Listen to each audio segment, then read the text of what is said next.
సిద్దిపేట నియోజకవర్గం రంగనాయక సాగర్ రిజర్వాయర్ లోకి ఈరోజు కాళేశ్వరం పంప్ హౌస్ల ద్వారా నీటి విడుదల చేసినందుకు ఉత్తమ్ కుమార్ రెడ్డి గారికి కృతజ్ఞతలు తెలియజేస్తా ఉన్నాం.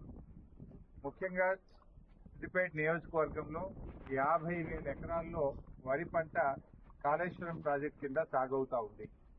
అయితే పంట పొట్టకొచ్చే సమయంలో రంగనాయక సాగర్ రిజర్వాయర్ లో నీటి లభ్యత తగ్గింది. మరి పైనుంచి 1 టీఎంసీని పంపు చేసి పంటలు కాపాడాలని మేము ప్రభుత్వాన్ని కోరాం. దానిపైన స్పందించి ఈరోజు అనంతగిరి రిజర్వాయర్ నుంచి 1 టీఎంసీ నీళ్లను రంగనాయక సాగర్ రిజర్వాయర్ లోకి పంపు చేస్తున్నందుకు మరి మా లేఖపై స్పందించినందుకు ఉత్తమ్ కుమార్ రెడ్డి గారికి ధన్యవాదాలు తెలియజేస్తూ ఈరోజు ఒక విషయంలో ప్రభుత్వం కళ్ళు తెరవాలి. అంటే గత ప్రభుత్వం చేసిన మంచి పనులను తుడిచిపెట్టాలనో ఆ పనులను పక్కకు పెట్టాలనే ప్రయత్నంతో ప్రజలకు నష్టం చేయొద్దని నేను ప్రభుత్వాన్ని కోరుతా ఉన్నాను. ఈరోజు ఎస్ఆర్ఎస్పీ స్టేజ్ 2 కింద అటు తుంగతుర్తి గాని, సూర్యాపేట గాని, కోదాడ గాని, అదేవిధంగా ఎస్ఆర్ఎస్పీ ప్రాజెక్టులో భాగంగా భూపాలపల్లిలో గాని చాలా చోట్ల పంటలు ఎండిపోతా ఉన్నాయి. గతంలో కాళేశ్వరం ద్వారా నీళ్లు విడుదల చేసి ఎస్ఆర్ఎస్పీ నీళ్లు తగ్గినా కూడా 1 ఎకరా కూడా ఎండకుండా బీఆర్ఎస్ ప్రభుత్వంలో 2 పంటలకు కూడా నీళ్లు ఇచ్చాం.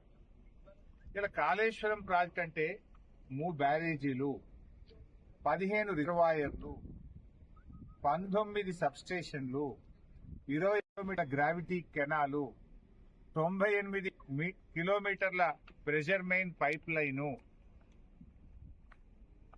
530 మీటర్ల ఎత్తు లిఫ్టు, 141 టీఎంసీల రిజర్వాయర్ల సామర్థ్యం. ఇదంతా కాళేశ్వరం. వీటన్నిటి సమాహారం కాళేశ్వరం ప్రాజెక్టు.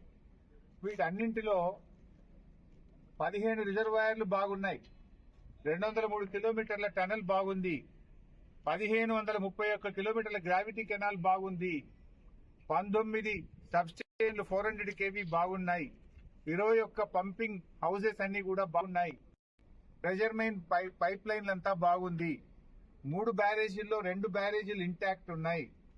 ఆ ఒక్క మేడిగడ్డ బ్యారేజీలో 7 బ్లాకులు ఉంటాయి. 7 బ్లాకుల్లో 1 బ్లాకులో 1 పిల్లర్ మాత్రమే కుంగింది. దీనికి మొత్తం కాళేశ్వరం కొట్టుకుపోయిందని, మునిగిపోయిందని గోరంతలు కొండంతలు చేసి దుష్ప్రచారం చేసి బీఆర్ఎస్ మీద బురద జల్లి రాజకీయంగా లబ్ధి పొందినారు. సరే, అధికారంలోకి వచ్చింది. కనీసం మీకు ఇంకా బీఆర్ఎస్ మీద బురద జల్లాలని ఆ కుంగిన పిల్లర్ను మరమ్మతు చేయకుండా మీ ప్రభుత్వం వచ్చి 15 నెలలు, ఈ 15 నెలల సమయం సరిపోదా? అన్ని బాగున్నాయి, రిజర్వాయర్లు, పంప్ హౌస్, సబ్ స్టేషన్లు, కాలువలు, టనెళ్లు అన్ని బాగున్నాయి. ఒక్క